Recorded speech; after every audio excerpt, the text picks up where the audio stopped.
I am Sartesh Kumar Sharma, and I am just having 10 plus year of experience in IT training sector, just like Linux, CCNA, Microsoft. All are the streams, and I'm just working with cross security with 2 year. तो देखिए, आज जो हमारा जो topic रहेगा इसमें Linux का, तो वो रहेगा आपका कि लाइनक्स क्या है। और जैसे कि आपका आज नई नई चीज़ें अपडेट होती रहती हैं लिनक्स में, तो नए नए जो वर्जन्स आते रहते हैं उसमें क्या क्या चेंजेस रहे हैं। तो देखिए, अभी एक नया वर्जन जो इन्होंने भी लॉन्च किया, रेड ने RHL 9 वर्जन लॉन्च किया है इसमें।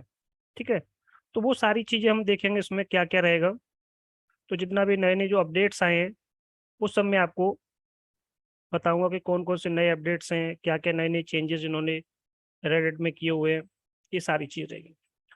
तो एक छोटा सा आप लोगों से क्वेश्चन मैं कर लेता हूँ पहले, कि थोड़ा बहुत पता है आपको लाइनक्स के बारे में पहले से कि क्या है लाइनक्स? हाँ, पता है सर। ठीक है, तो बताइए अभी आप कौन से पर्टिकुलर लिनक्स के ऑपरेटिंग सिस्टम पे आप काम कर रहे हो? कौन कौन से इसके फ्लेवर्स और मार्केट में अवेलेबल है अभी? अभी सर काली लिनक्स है उसका, और उबंटू है, और पैरेट ओएस है। तो देखिए, जैसे कि भी आपने कुछ नाम मुझे बताए, आप लोगों ने कोई भी जैसे चैट बॉक्स अपना यूज करके कुछ आंसर देना चाहे तो। जी। Okay, Sarita Mary, you are not able to understand Hindi because it's a webinar in Hindi, so I'm just explaining all the topics mostly in Hindi. But you are not able to understand Hindi, Mary, Haritha Mary.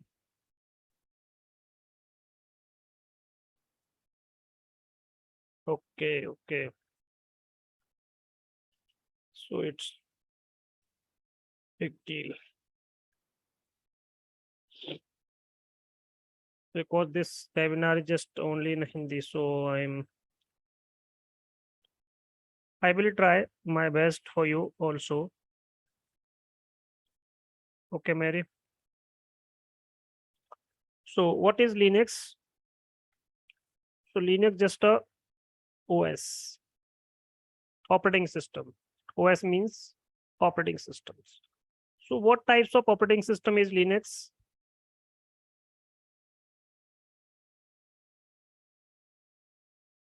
Tell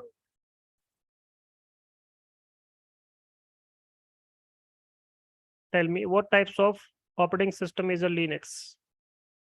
That is a OS. What type of OS? So we have different types of operating systems, just like a network operating system, just like a client operating systems.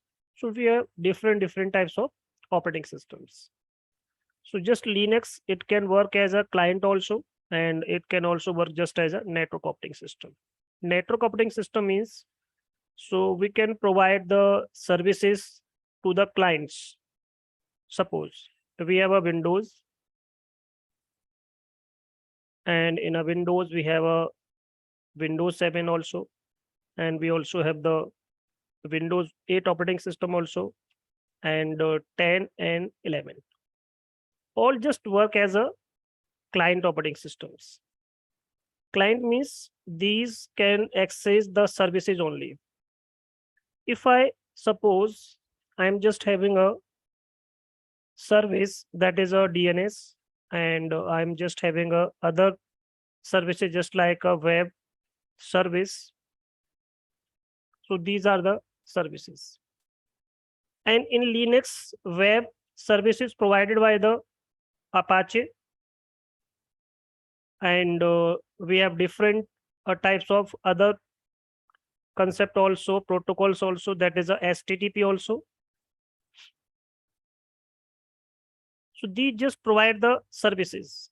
But suppose if I'm having these operating systems and I want to provide the DNS, the web service, so it is possible to provide that? No. So because these operating systems just designed to work as a operating system that can access the services. So mostly the companies design two types of operating systems. The first is network operating system and the second is client operating system. So here the Linux can also work as a client operating system also, and can also work as a network operating system also. And just giving just one example, as you know that what is Ubuntu? सबको पता है Ubuntu क्या है? एक Linux OS है. So it's just a operating system. In this we have two fields. The first one is desktop and the second one is server. The second one is server. Server means which can provide the services. Suppose I am just opening this and I'm just showing you.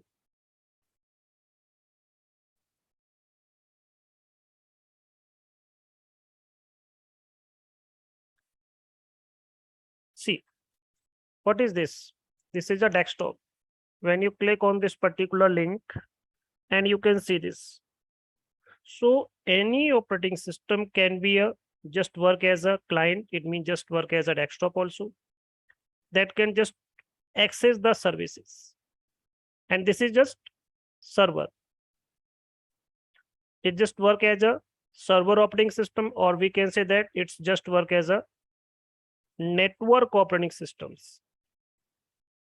So mostly the operating system that are designed to just as a server and just design as a client, or we call that desktop also. So that is just a desktop operating systems.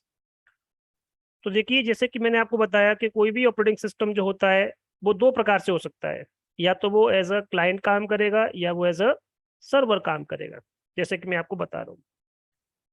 आप में से किसी ने भी मुझे बताया जैसे कि सर कुछ और ऑपरेटिंग सिस्टम भी होते हैं, तो आपने कुछ नाम लिए, जैसे कि आपने कुछ नाम क्या लिए? Kali. So what is Kali? It also the operating system. And आपने कुछ नाम बताया पैरेट. जी सर, पैरेट. ठीक है ना, ये भी एक ऑपरेटिंग सिस्टम है. और एक दो कोई और नाम बताओ, कोई भी उबंतु, जैसे मैंने लिखा हुआ है दैट इज अ उबंतु. तो आप लोगों ने जैसे मैंने बताया कि उबंतु को हम डेस्कटॉप की तरह भी यूज कर सकते हैं, इसको एज अ सर्वर की तरह भी यूज कर सकते हैं. तो मेरा बस एक छोटा सा कंसेप्ट आपको ये बताने का है कि कोई भी पर्टिकुलर ऑपरेटिंग सिस्टम आप यूज करोगे, कोई भी operating system, it can be a Microsoft, it can be a Linux, it can be a Mac OS, it can be any other OS. That can just work as a server, that can just work as a client. If the operating system just provide the services to other systems, other clients, then just machine just work as a server.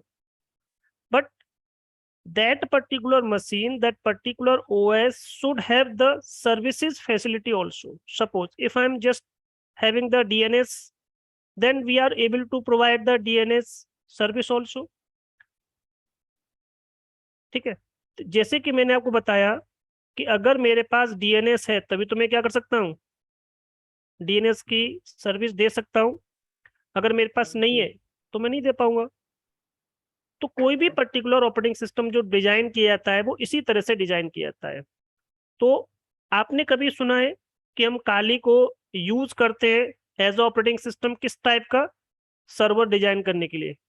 कभी use किया हमने ऐसे? कभी नहीं sir, ऐसे तो कभी नहीं यूज यूज. नहीं किया. हाँ, तो मैं वही आपको जैसे कि नई नई जो चीजें आती हैं उसमें, तो देखिए अभी हम जो यूज कर रहे हैं, रेड हैट भी एक कंपनी है, हमारे पास कई सारे फ्लेवर्स होते हैं, कई सारे ऑपरेटिंग सिस्टम्स होते हैं. तो रेड हैट एक कंपनी है, ये भी जस्ट आपको एक ओएस की फंक्शनैलिटी देता है। रेड हैट क्या है, एक कंपनी है जो क्या करता है, ऑपरेटिंग सिस्टम की फंक्शनैलिटी आपको देता है।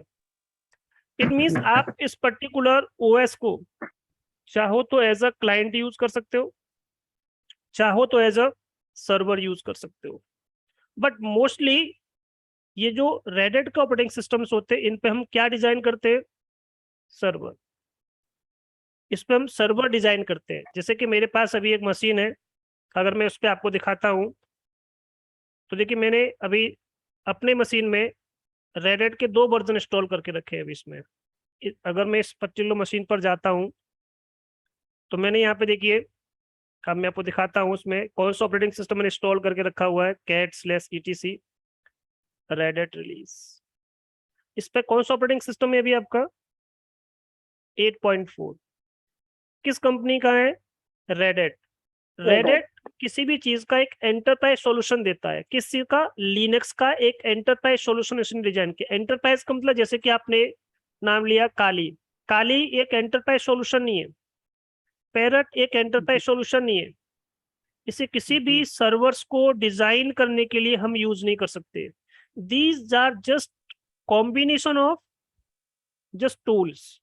उसमें अलग अलग प्रकार के टूल्स होते हैं जो पेनिट्रेशन टेस्टिंग के काम आते हैं, हैकिंग के काम आते हैं, बट उस पर कंपनीज के सर्वर्स डिजाइन हम नहीं कर सकते हैं। तो अभी जैसे कि मेरे पास 8.4 है इसमें, अभी इसके बाद 8.6 इन्होंने लॉन्च किया। अब इसके बाद इन्होंने भी लेटेस्ट ऑपरेटिंग सिस्टम अभी अपना लॉन्च किया है, वो है आपका 9.0। तो देखो ये दोनों का, अगर मैं लुक की बात करता हूँ, देखो लुक में भी आपको अंतर दिख रहा है यहाँ पर। और अगर आप यहाँ पे बात करते हो, ये देखो इसमें इस तरह का लुक दिखता है इसका। ये 8 ऑपरेटिंग सिस्टम है, आरएचएल का 8 वर्जन है। तो इसमें मैं अभी लॉग इन करता हूँ, देखिए ये क्या है, आरएचएल 9 वर्जन है।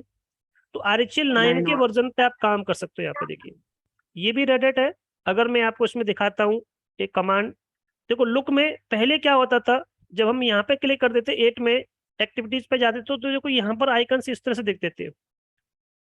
तो आइकन्स पहले इस तरह से वर्टिकल फॉर्मेट में थे। दूसरा इन्होंने जब चेंज करके 9 में क्या कर दिया, हॉरिजॉन्टल फॉर्मेट में यहाँ पर नीचे कर दी। देखिए इस तरह से देखो लुक कर दिया, लुक पूरा ही चेंज कर रखा है इन्होंने 9 में। क्योंकि हर ऑपरेटिंग सिस्टम में कुछ ना कुछ वो पर्टिकुलर डिस्ट्रीब्यूशन, वो पर्टिकुलर कंपनी चेंज करती है। तो मैंने यहाँ से एक टर्मिनल का कंसेप्ट ओपन किया। टर्मिनल ओपन करने के बाद मैंने इसमें इसका साइज इंक्रीज किया, तो Ctrl+Shift+ करके इसके साइज को मैंने इंक्रीज कर दिया। देखा मैंने इसके अंदर रेड हैट का कौन सा वर्जन इंस्टॉल्ड है, देखो ये भी एंटरप्राइज सॉल्यूशन है। ये कौन सा वर्जन है आपका, 9.0। तो मुझे आज आपको समझाना है कि आरएचएल 8 और 9 में क्या क्या अंतर रहे हैं, और इसके जो बेसिक बेसिक कंसेप्ट है वो मैं आपको कोशिश करूंगा कि प्रैक्टिकली चीजें आपको दिखा पाऊं। तो देखिए यहाँ पर हम 8.4 पे काम कर रहे हैं और इधर हम 9.0 पे काम कर रहे हैं। कौन कौन सी चीजें हैं जो इन्होंने अभी इम्प्रूव किए, तो एक छोटा सा मैंने नोट डिजाइन किया हुआ है, जितने भी नए नए फीचर्स है कि 8.0 में क्या नए फीचर्स आए हैं, 9.0 में इन्होंने क्या क्या चेंजेस किए हैं। तो सबसे पहले अगर हम बात करते हैं कि इन्होंने आरएचएल 8.0 कब लॉन्च किया था, कब इन्होंने स्टार्ट किया, इसको रिलीज कब किया, तो मई, ये भी मई में रिलीज हुआ था, ये भी इन्होंने मई में रिलीज किया। बट ये 7 मई में रिलीज किया था, और ये 17। देखो उन्होंने कुछ चीजें सेम रखी हैं, मई यहाँ पर सेम है, यहाँ पर 7 वर्ड यूज किया इन्होंने, 7 यहाँ पर भी है बट वो 17 है। तो 2019 में इन्होंने आरएचएल का रेड हैट एंटरप्राइज लिनक्स का कौन सा वर्जन लॉन्च किया था, 8 वाला वर्जन। तो उसके कुछ पर्टिकुलर टाइम के बाद इन्होंने एक नया वर्जन लॉन्च किया, दैट इज जस्ट आरएचएल 9। इनका कोड नेम, इनका फ्लो रखा है इन्होंने कोडपा। ये नाम है, जस्ट कोड का नेम है, जस्ट और कुछ नहीं है। जस्ट जैसे कि अगर आप यहाँ पे देखते हो तो यहाँ पे नेम दिखेगा कोडिंग जस्ट, और यहाँ पे अगर हमने देखा तो यहाँ पे इसका ये पर्टिकुलर नेम आपको दिख रहा है। अब जैसे कि मैंने कहा कि अभी जो आप काम करते हो वो एक पर्टिकुलर शेल पे काम करते हो। जैसे विंडोज में हम कोई काम करते हैं, तो विंडोज में कोई भी पर्टिकुलर कमांड आप जब चलाते हो तो कहाँ से चलाते हो आप, सीएमडी से चलाते हो। अगर आपको कोई पर्टिकुलर कमांड टाइप करनी है तो सीएमडी से टाइप करते हो। तो सीएमडी भी जस्ट इसके लिए क्या एक शेल है। मैंने यहाँ पे एक एलएस कमांड टाइप की, तो क्या ls कमांड इस पर्टिकुलर विंडोज के CMD में सपोर्ट कर रहा है क्या? नहीं। हर कमांड को चलाने के लिए किसी न किसी प्रोग्राम की आपको नीड होती है। कह रहा है कि मेरा जो ऑपरेटिंग सिस्टम है, जो प्रोग्राम है, वो इस पर्टिकुलर ls कमांड को रिकॉग्नाइज नहीं कर रहा। तो इन्होंने इसका क्या किया, विंडोज में एक नया पावर शेल इन्होंने डिजाइन किया। तो इसमें एक पावर शेल नाम का एक शेल होता है, तो विंडोज पावर शेल बोल देते हैं उसको हम। अब यहाँ पर वही सेम कमांड अगर मैं टाइप करता हूँ, सेम कमांड मैंने यहाँ पे टाइप की ls, बट ये देखो सपोर्ट कर रहा है। इसका मतलब हर ऑपरेटिंग सिस्टम में कुछ ना कुछ नई नई चीजें डिजाइन की जाती हैं, जिससे कि वो उस पर्टिकुलर प्रोग्राम को, उस पर्टिकुलर लैंग्वेज को कम से कम समझ पाए, उस पर्टिकुलर इंस्ट्रक्शन को कम से कम समझ पाए चीजों को। ठीक है, तो यहाँ से हमने कौन सा पर्टिकुलर लिया, तो यहाँ पे ls कमांड, बट यहाँ पे कमांड क्या चलता था, dir, पुराना कमांड चलता था dir कमांड। और यहाँ पे क्या है, ये dir को भी समझता है। अगर मैं यहाँ पे dir चलाता हूँ तो देखो dir को समझ पा रहा है।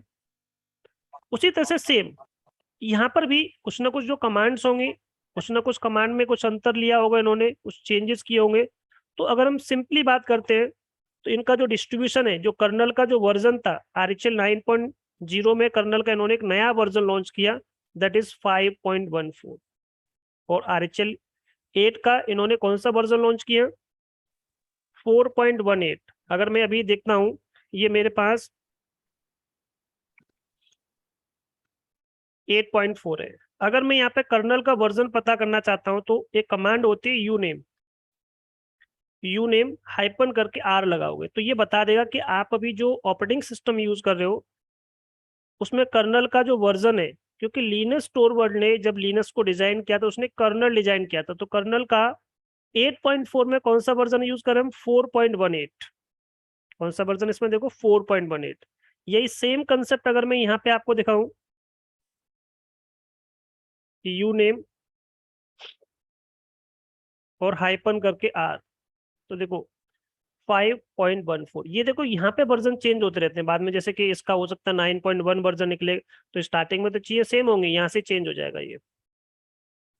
इसलिए देखिए यहाँ पर जैसे कि ये 4.18 दिख रहा है, यहाँ पे वर्जन चेंज होता है जब भी नए नया कुछ अपडेट आते रहते हैं। जैसे कि इसका लास्ट वर्जन क्या निकला था, 8.6। अगर आप चेक करोगे RHEL के कौन कौन से वर्जन इन्होंने लॉन्च किए, तो मैंने यहाँ पे लिखा RHEL, बस इतना ही काफी है। अब यहाँ से आप किसी पर्टिकुलर क्लिक कर दीजिए, यहाँ पे आपको क्या दिख रहा है, 9.0। ठीक है, और इसके साइज में भी अंतर 7.9 देखो जीबी इसका, 8.6 लास्ट निकाला इन्होंने इसमें, और इसका देखिए साइज कितना है, 10.68 जीबी साइज है।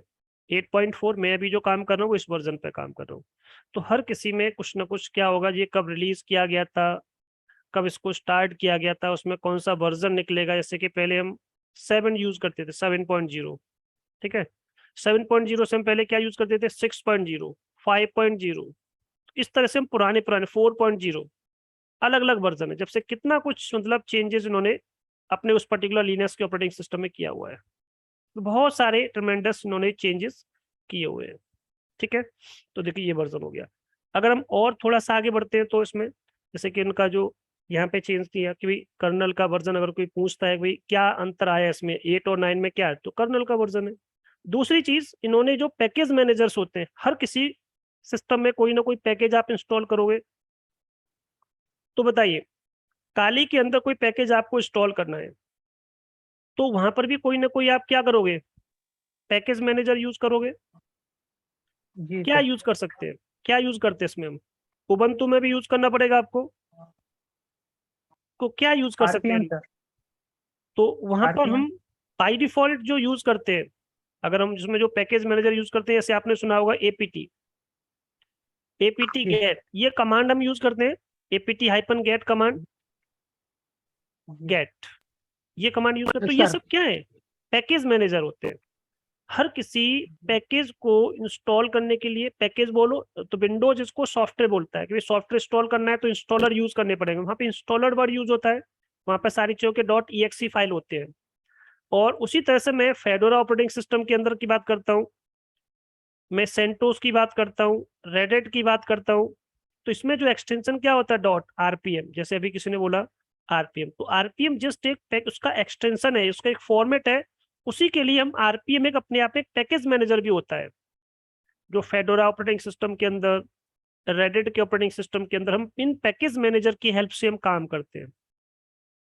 तो यहाँ पे लिखा हुआ देखिए कि यहाँ पे हम डीएनएफ, यम, ये सब क्या है, पैकेज मैनेजर, पैकेज को इंस्टॉल करने वाले पैकेज मैनेजर है।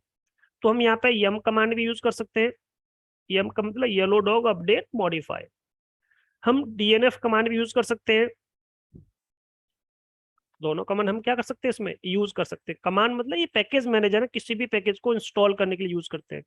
आरएचएल 8.0 के अंदर मोस्टली हम यम कमांड ही यूज करते थे, अब इन्होंने इसको चेंज करके इसमें यम कमांड भी काम करता है। अब ऐसा नहीं कि इसमें यम नहीं काम करेगा, हम कर सकते हैं यूज, डीएनएफ भी काम करता है आपका।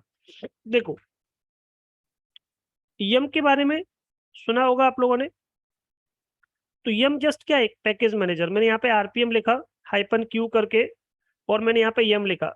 अगर देखा है तो यम का हम कौन सा वर्जन यूज कर रहे हैं इसमें, 4.4, ये 8.0 के अंदर यूज कर रहे हैं। कैसे पता चलेगा, देखो यहाँ से पता चल जाता है, EL8 का मतलब एंटरप्राइज लिनक्स 8 में यूज कर रहे हैं।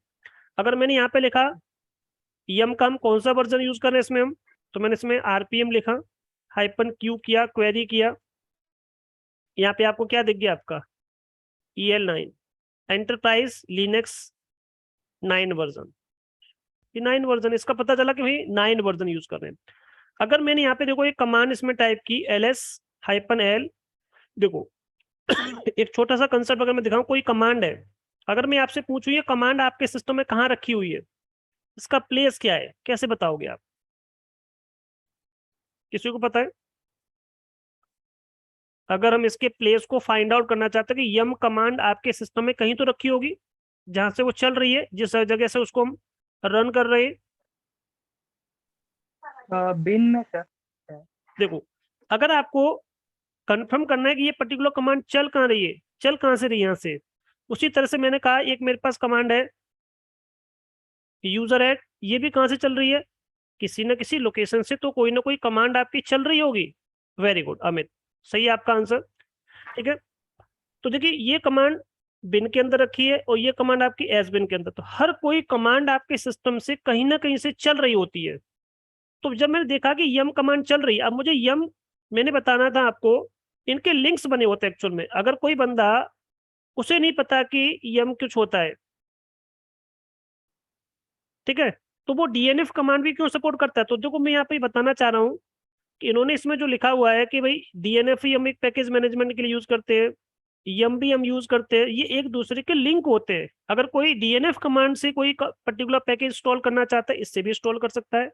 अगर कोई यम कमांड से पैकेज इंस्टॉल करना चाहता है तो भी, जब ये कमांड चलेगी तो एक्चुअल में ये इसको इन्फॉर्म करेगी, ये चल जाएगी कमांड। तो बैकग्राउंड में काम क्या कर रहा है, डीएनएफ ही काम कर रहा है, बट हम कमांड क्या चला रहे हैं, यम।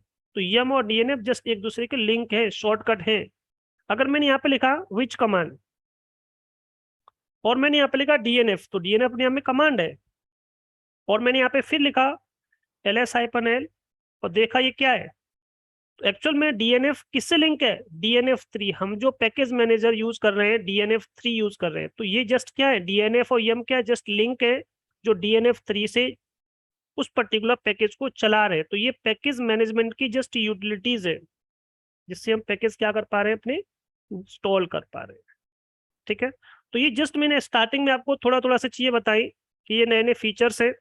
अब देखो, जब कोई पर्टिकुलर ऑपरेटिंग सिस्टम आप इंस्टॉल करते हो, तो हर किसी सॉफ्टवेयर को इंस्टॉल करने के लिए, कोई इसी ओएस को इंस्टॉल करने के लिए उसके कुछ क्या होनी चाहिए, कुछ हार्डवेयर रिक्वायरमेंट्स होनी चाहिए। तो इसको कहाँ पर इंस्टॉल कर सकते हो, किस आर्किटेक्चर में इंस्टॉल कर सकते हो, तो देखो ये X80 या 86 64 जो आर्किटेक्चर्स होते हैं उनको सपोर्ट करता है।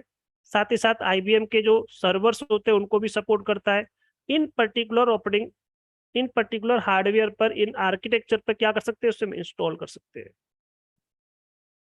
ठीक है, अब जैसे यहाँ पे एक वर्ड लिखा है रेपोजिटरीज, जैसे कि आपको पता है कि जब हम किसी भी पर्टिकुलर ओएस को इंस्टॉल करते हैं, तो हर ओएस को इंस्टॉल करने के लिए हमें उस ओएस का क्या चाहिए होता है, एक मीडिया मतलब कि हमारे पास कम से कम उसकी एक ISO इमेज होनी चाहिए। क्या होनी चाहिए उसकी, ISO इमेज। ISO इमेज क्या होता है, जस्ट एक मीडिया होता है जिसके थ्रू हम कोई भी ऑपरेटिंग सिस्टम इंस्टॉल कर दें। जैसे मैंने कहा आपसे कि विंडो 11 आपको डालना है, कैसे इंस्टॉल करोगे विंडो 11 बताइए।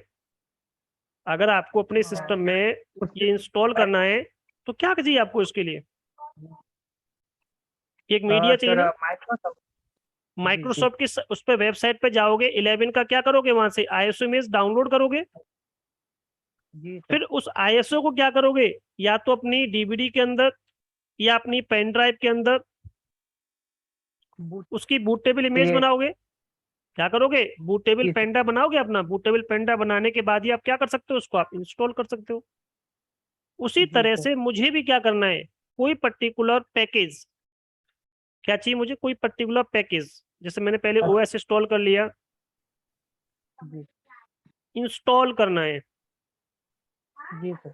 तो वो पर्टिकुलर या तो हमारे पास पैकेज मेरे पास होना चाहिए, या मैं उसको इंटरनेट से डाउनलोड कर सकता हूँ। किसी न किसी रूप में उसका कौन सा फॉर्मेट, .rpm फॉर्मेट होना चाहिए, वो पर्टिकुलर पैकेज मेरे पास होना चाहिए। तो हमारे पास एक मीडिया होता है अपना खुद का, जैसे कि मैंने कहा मेरे पास एक कमांड मैंने इसमें टाइप की, मेरे पास इसमें डीवीडी पहले से लगी हुई है। जब मैंने इसमें ऑपरेटिंग सिस्टम इंस्टॉल किया था तो ये देखो मेरे पास डीवीडी है।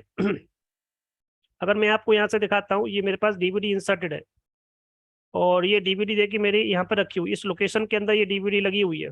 ये मेरा क्या है, आईएसओ इमेज है इसका 9.0 का, तो लिखा है RHL बेस OS 9.0 x8664। तो अगर कोई पर्टिकुलर आप पैकेज इंस्टॉल करोगे तो पैकेज एक्चुअल में रखे कहाँ पर है, इस लोकेशन में। अगर मैं आपको दिखाता हूँ इस लोकेशन में पैकेज है क्या, तो देखो यहाँ पर आपको दो आइकन दिख रहे हैं। यहाँ पर आपको दो आइकन दिख रहे हैं, एक तो एक्सट्रीम करके दिख रहा है, एक आपको क्या दिख रहा है, बेस ओएस करके। अगर आपको इसमें नहीं दिख रहा होगा, कलर में थोड़ा सा चेंज कर देता हूँ, अब आपको प्रॉपर दिख रहा होगा। देखिए ये दिख रहा है आपको, दो पर्टिकुलर आपको फोल्डर दिख रहे हैं, इनके कलर्स थोड़े से अलग है, इसलिए वो उसमें प्रॉपर दिख नहीं जाता, इसलिए मैंने कलर थोड़ा चेंज किया है।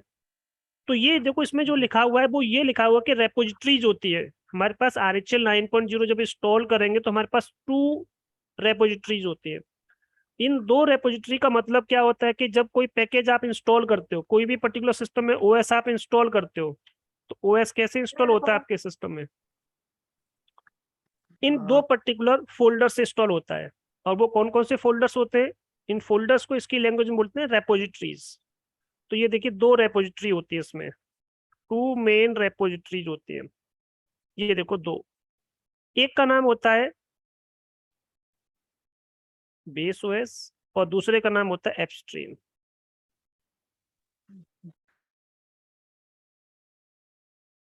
एक बेस ओएस और दूसरा क्या है, एपस्ट्रीम होता है। तो इनसे हम क्या करते हैं, वो पर्टिकुलर पैकेज, सारे के सारे पैकेज यहाँ पर और यहाँ पर रखे होते हैं। जैसे मैंने कहा कि अपन आपको अपने सिस्टम में अपाचे डाउन इंस्टॉल करना है, तो अपाचे इंस्टॉल करने के लिए, क्योंकि बाय डिफॉल्ट अपाचे तो होता नहीं हमारे ओएस के अंदर, बाय डिफॉल्ट थोड़ी होता है हमारा वो पर्टिकुलर पैकेज नहीं होता है। तो ये पैकेज कहाँ रखा होता है, अपाचे का इस पर्टिकुलर फोल्डर के अंदर। अब इस पैकेज को इंस्टॉल करने के लिए कोई ना कोई हमें क्या करना पड़ेगा, एक पैकेज मैनेजर इंस्टॉल, एक पैकेज मैनेजर का यूज करना पड़ेगा। तो मैंने बताया था जैसे कि उबंटू में एपीटी या एपीटी गेट यूज करते हैं हम, एपीटी हाइपन गेट अलग अलग होता है, ये भी यूज होता है अलग ऑपरेटिंग सिस्टम्स में, ये भी यूज होता है। उसी तरह से यहाँ पर हम या तो आरपीएम एक पैकेज मैनेजर यूज कर सकते हैं, या फिर हम डीएनएफ यूज कर सकते हैं, या फिर हम यम यूज कर सकते हैं। ये पैकेज मैनेजर होते हैं। बट पैकेज मैनेजर कब काम करेगा, जब हमारे पास, अगर ये पर्टिकुलर कमांड में अपने सिस्टम में चलाता हूं कि मैंने कहा कि एफटीपी का पैकेज इंस्टॉल कर दो, तो ये पैकेज कहीं तो रखा होना चाहिए। अगर ये है ही नहीं मेरे पास तो क्या इंस्टॉल कर पाऊंगा मैं, नहीं। कहीं ना कहीं तो आपके लोकेशन में होना चाहिए जहां से ये पर्टिकुलर कमांड रिकॉग्नाइज कर पाए कि ये पैकेज यहाँ रखा है। अगर हो सकता है कि वो इंटरनेट पर रखा हो तो भी हमें कुछ बताना पड़ेगा ना इसको। तो हमें सिस्टम में कुछ रेपोजिटरीज बनानी पड़ती हैं, तभी हम क्या कर सकते हैं, अपने पर्टिकुलर सिस्टम पर वो पर्टिकुलर पैकेज इंस्टॉल कर सकते हैं। ठीक है, तो ये रेपोजिटरीज आप यूज करते हो। साथ ही साथ क्या है देखो, इसमें और क्या अंतर है, जैसे कि जो पहले हम यूज करते थे अब जो यूज करते हैं कई सारे, जैसे कि ऐसी लिनक्स का अंतर होता है। तो देखो मैं बेसिक कंसेप्ट से आपको बता दूं कि पहले क्या होता था, हम सिस्टम के अंदर जब ऐसी लिनक्स यूज करते थे तो मैंने यहाँ पे कमांड टाइप की गेट एनफोर्स, ये कमांड टाइप की। अब यहाँ पे देखो क्या मोड दिख रहा है आपको, यहाँ पर एनफोर्सिंग दिख रहा है, ये होता है एसी लिनक्स के मोड। अब आपको कैसे पता चलेगा कि ऐसी चलता होगा, इसकी फाइल होती है, ईटीसी में जाओगे, एसी लिनक्स के अंदर जाओगे और यहाँ पे कॉन्फ़िग करके फाइल होती है। अब यहाँ पे देखो क्या लिखा है, ये मैं 9.0 की बात कर रहा हूँ।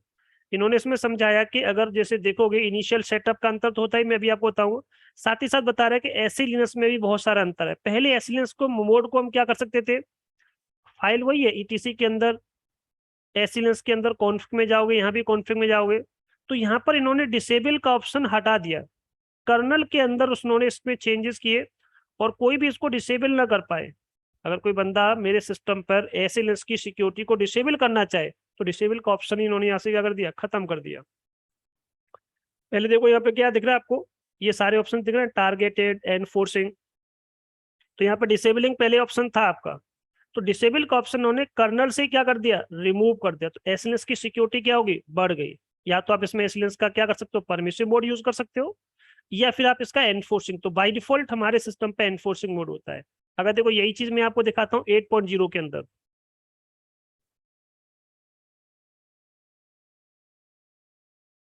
तो मैंने यहाँ पे देखो कैट किया, /etc किया, एसएलएस के अंदर गया मैं, और यहाँ पर कॉन्फ़िग नाम की फाइल में देखिए, देखो यहाँ पे पहले क्या आता था, डिसेबल भी लिखा आता था, कि अगर आप चाहो तो अपने सिस्टम पर ये पर्टिकुलर मोड इनेबल कर सकते हो। इसको यहाँ पे रखोगे तो आप अपने सिस्टम पर कोई भी एसएनएस की पॉलिसी काम नहीं करेगा। अगर एसएनएस काम नहीं करेगा तो आपके सिस्टम की सिक्योरिटी क्या होगी, कम हो जाएगी।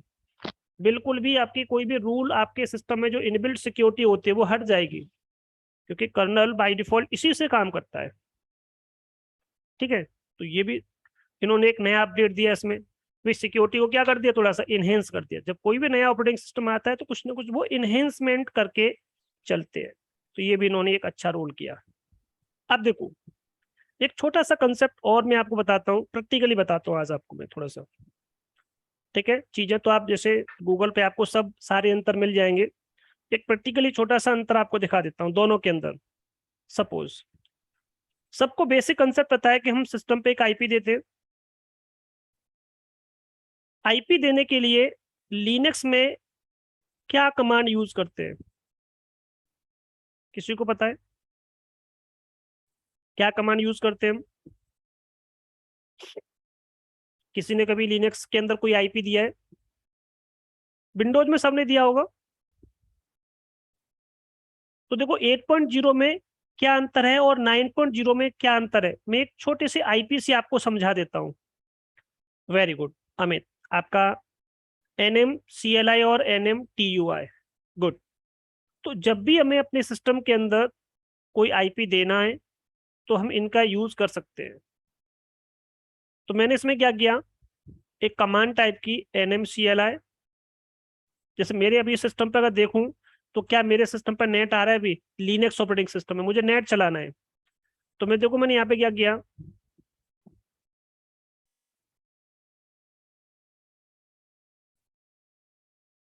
देखा अभी इसमें देखो कोई नेट नहीं चल रहा, क्योंकि मुझे आईपी देना है। 8 में भी आईपी देना है तो कैसे दोगे, अगर 9 में आईपी देना है तो कैसे दोगे। दोनों में क्या है, आईपी देने का जो प्रोसीजर है थोड़ा सा इन्होंने चेंज किया है, थोड़ा कॉन्फ़िगरेशन फाइल में भी चेंज किया है। तो वो क्या चेंज है ये मैं आपको देखो प्रैक्टिकली करके दिखाता हूँ। यहाँ पर नहीं चल रहा देखो नेट, और देखो यहाँ पर भी मेरे सिस्टम पर कोई नेट नहीं चल रहा। दोनों पर मैं आईपी दूंगा, थोड़ा प्रोसीजर अलग रखूंगा।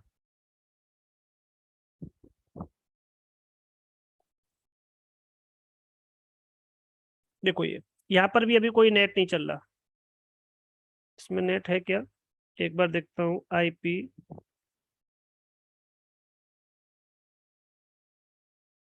मैं इनकी थोड़ी सेटिंग चेंज करता हूँ, मैंने इसको यहाँ से नेट को ब्रिज पे कर दिया, ठीक है ना, क्योंकि इससे मेरा जो पर्टिकुलर इनका कनेक्शन मेरे जो राउटर से हो जाए, वरना जब तक राउटर से कनेक्टिविटी नहीं मिलेगी इन पर नेट नहीं चलेगा। ठीक है, अभी फिलहाल इन पर कोई आईपी नहीं है ये मान के चलो।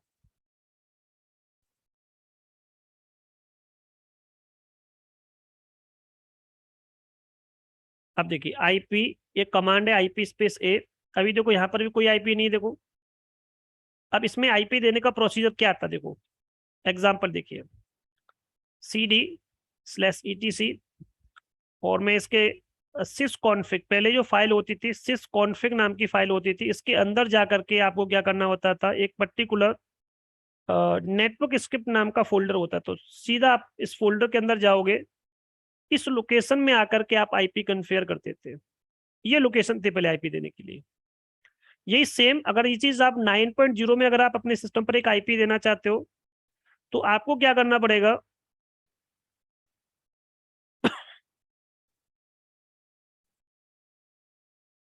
cd करोगे /etc करोगे, यहां तक तो सेम है। अब देखो यहाँ पे sysconfig करके मैं इसके अंदर गया, क्या यहाँ पर आपको नेटवर्क स्क्रिप्ट नाम का फोल्डर आपको दिख रहा है, तो देखो एक नेटवर्क स्क्रिप्ट नाम का एक फोल्डर दिख गया आपको यहाँ पर। अब यहाँ पर मैंने देखा ls करके ब्लैंक है, यही सेम देखो यहाँ पर ls करके देखो, यहाँ पे ब्लैंक तो नहीं दिखा, इसका मतलब आपके पास यहाँ पे एक फाइल दिख रही है आपको, जबकि यहाँ पे तो फाइल है ही नहीं। अब ये लोकेशन चेंज कर दी इन्होंने, तो देखो यहाँ पे क्या लिखा था, देखो मेरे इसमें कि जब आपको नेटवर्क स्क्रिप्ट आपको देखनी है, नेटवर्क में कोई चीज आपको आईपी देना है, तो इसका क्या है, पूरा स्क्रिप्टिंग कंसेप्ट अलग है। यहाँ पे नेटवर्क मैनेजर कंसेप्ट के थ्रू हम आईपी दे सकते हैं। तो network script package was still available but deprecated in RHEL 8। तो पहले RHEL 8 में इसको हटा दिया, दोबारा फिर उसको वापस लेकर के आइए नेटवर्क मैनेजर को, तो यहाँ पर नेटवर्क मैनेजर का जो लोकेशन है वो अलग है। तो आपको नेटवर्क स्क्रिप्ट से आईपी नहीं दे सकते, उसमें देखो ब्लैंक आ रहा है आपका, तो cd वापस आओ अपने cd करके /etc में जाओगे, यहाँ पर नेटवर्क मैनेजर के थ्रू आप आईपी दे सकते हो। यहाँ पर एक फोल्डर होता है, देखिए वहां पर भी फोल्डर था सिस्टम कनेक्शन करके, तो cd करके देखो मैं कहाँ गया, सिस्टम कनेक्शन के अंदर देखो, यहाँ पे आप ls करोगे तो देखो आपको एक पर्टिकुलर, तो दोनों की क्या है लोकेशन, क्या है आईपी देने की अब अलग हो गई है।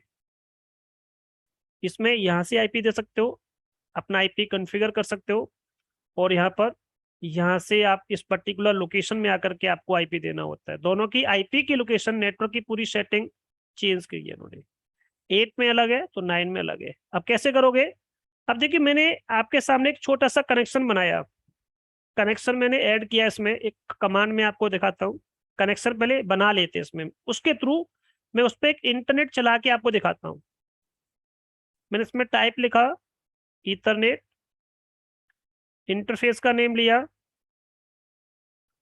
ENS, कनेक्शन का कोई भी नेम आप दे दो, यहाँ से आप कनेक्शन का नेम डिफाइन कर सकते हो, कौन हाइपर नेम,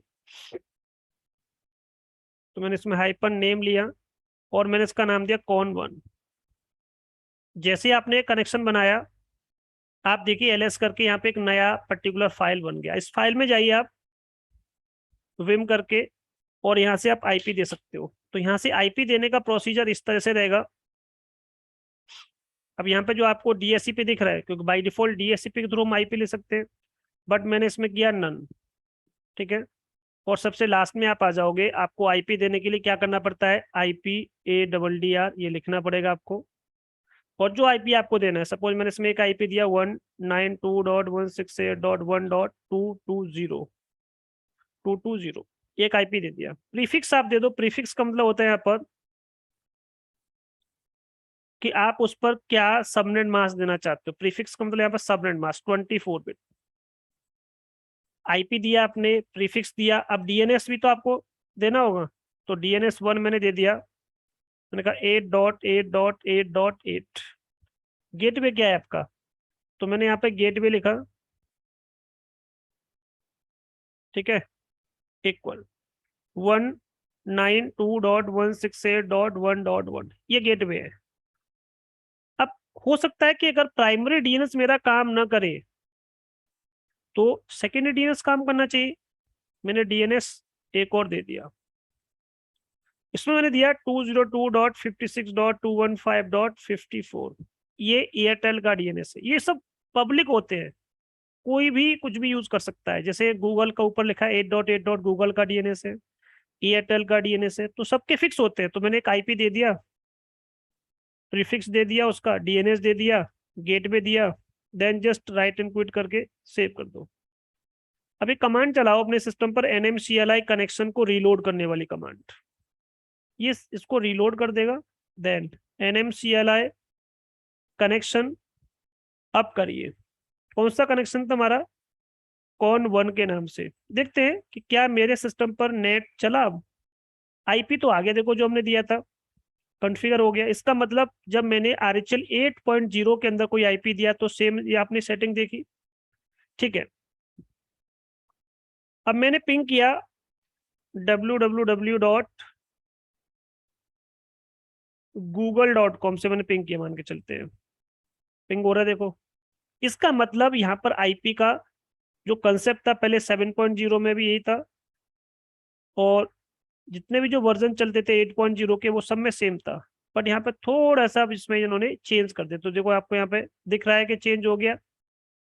देन यही सेम कंसेप्ट मुझे यहाँ पर देना है, आईपी भी देना है मुझे यहाँ पर।